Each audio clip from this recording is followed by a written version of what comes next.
Welcome back again mga idol. Sorry po nang madami at matagal din nag-upload ang lingkod nyo. Well guys, 2024 na at patuloy pa din ang pagpapatawa natin sa inyo. Okay, let's start. Relate ba kayo nung elementary or high school kayo sa mga kaklase nyo na mga assorted? Umpisahan na natin. Exam technique at buraot.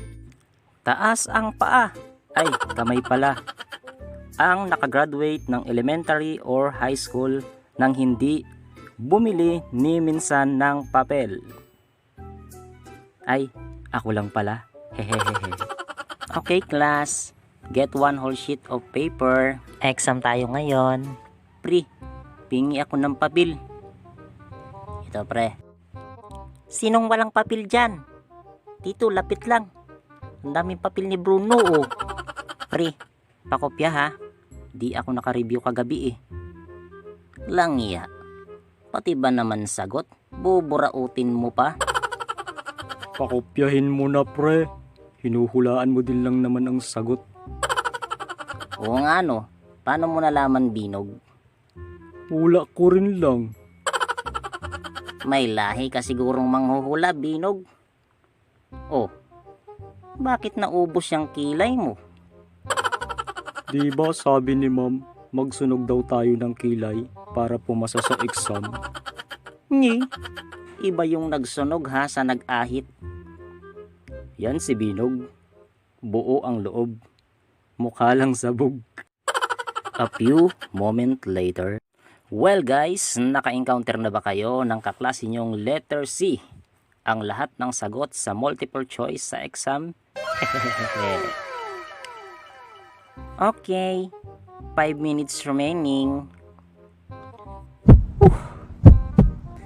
Letter C technique na lang gagamitin ko. Wush, wush, wush, wush, wush. 5, 4, 3, 2, 1. Exchange paper with your setmate. Exchange paper oh.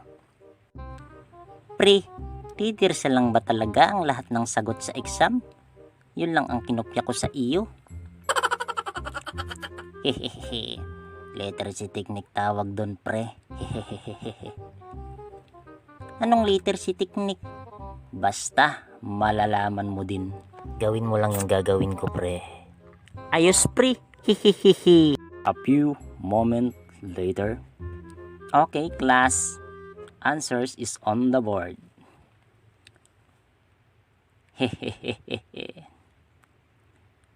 1 A 2 B 3 C 4 D 5 B.